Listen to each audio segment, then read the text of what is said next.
샬롬. 오늘도 하나님의 말씀으로 하루를 시작하신 여러분들에게 하나님의 은혜와 평강이 충만하게 넘치시기를 간절히 축복합니다.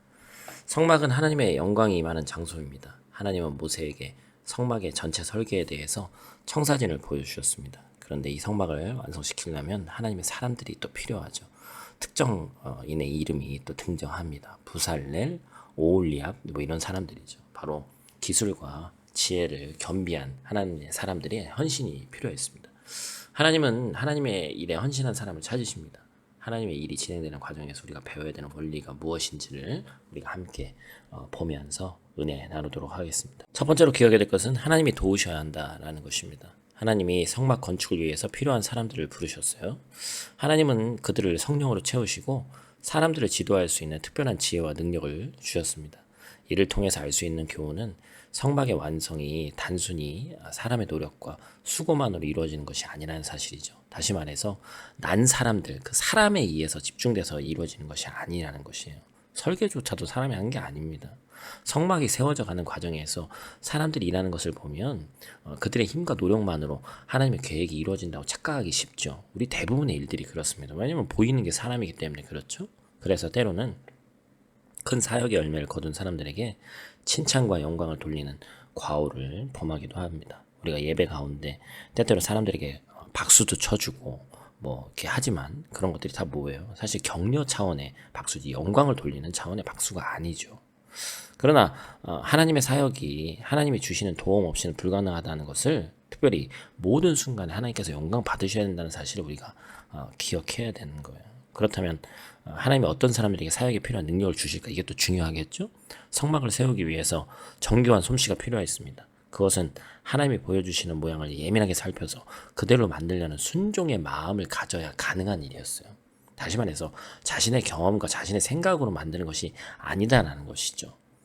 하나님은 순종의 마음을 가진 자를 부르시고 당신의 능력을 부어주셨습니다. 계속해서 지정할 것만 보이고 불평불만만 야기하는 자에게는 하나님께서 더 부어주시지 않는다라는 것이죠. 그러므로 우리는 가장 먼저 날마다 하나님의 말씀에 순종하는 자로 살아가야 됩니다. 하나님은 하나님의 말씀에 자원해서 순종하는 이들에게 성령의 지혜와 능력을 부어주시고 선한 열매를 맺게 하실 것이기 때문에 그렇습니다. 두 번째로 우리가 기억해야 될 것은 모두 함께 협력해야 한다라는 것입니다. 성막을 건축하는 일이 수많은 작업과 정교한 솜씨가 동원되어야 된다고 그랬죠. 그래서 하나님은 일꾼을 부르시되 각 사람에게 서로 다른 기술과 지혜를 나눠주셨고 그들이 모두 협업하도록 하셨습니다. 하나님이 하나님의 사역을 위해서 부름받은 자들이 연합하고 하나 되는 것을 무엇보다 기뻐하시죠. 삼위일체 하나님도 창조 사역과 죄인들을 구원하시는 구원 사역에서 항상 협력하셨잖아요.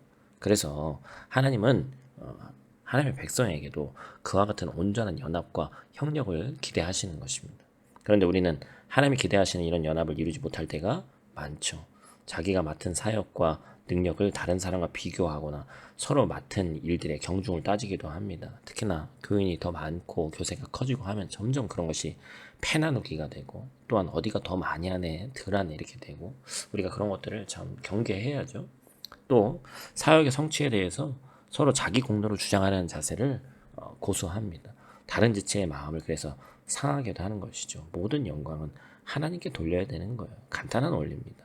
사탄은 언제든지 우리의 연합을 깨고 하나님의 일이 제대로 진행되지 못하도록 방해하는 것이죠. 그래서 나는 당연히 그렇게 생각하지 않겠지만 때때로 사탄이 우리가 하고자 하는 일, 또 우리가 갖고 있는 마음을 틈타서 어떤 일을 벌이지 못하도록 항상 깨어 있어야 합니다.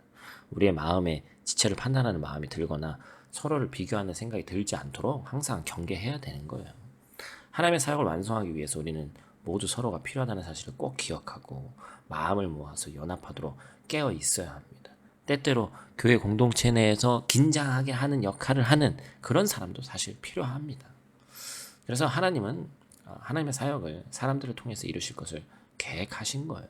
그래서 거기에 합당한 사람들을 부르고 쓰십니다.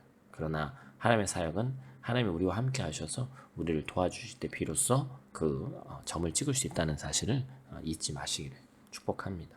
우리의 사역에 하나님이 함께 하시도록 간절히 구하시길 바라요. 이건 단지 교회일 뿐만이 아닙니다. 직장이나 또 우리 사업장이나 많은 곳에서 하나님께서 우리와 함께 하신 것이 무엇인지를 꼭 기억하시고 그것을 위해서 기도하시는 여러분들 되시길 바라고, 또 지체들을 하나로 묶으시고 사역의 성취를 보게 하실 그 하나님을 기대하시기를 축복합니다. 기도하겠습니다. 하나님 나라의 일은 한 사람의 능력으로 이루어지지도 않고 또 하나님이 주시는 능력과 감동으로 모든 사람이 함께 이루어감을 우리가 보게 되었습니다. 비록 모든 사람의 이름이 기록되어 있지 않지만 하나님이 그들을 기억해 주시듯 우리의 신앙과 마음도 하나님이 다 아시고 기뻐 받아주실 것을 믿으며 우리가 최후의 그 순간까지, 우리의 꼬린 지점까지 이것을 완주하 나아갈 수 있는 저희들 될 수 있도록 도와주시고, 하나님께서 일꾼을 찾으시는데 나 외에 다른 일꾼을 생각하는 것이 아니라 내가 하나님께서 부르신 일꾼이라는 사실을 잊지 않고 살아가는 귀하고 복된 우리 성도들 될 수 있도록 하나님 도와주시옵소서. 오늘 하루도 눈동자같이 지켜주시면 믿사오며 예수님께 하신 이름으로 기도드립니다. 아멘.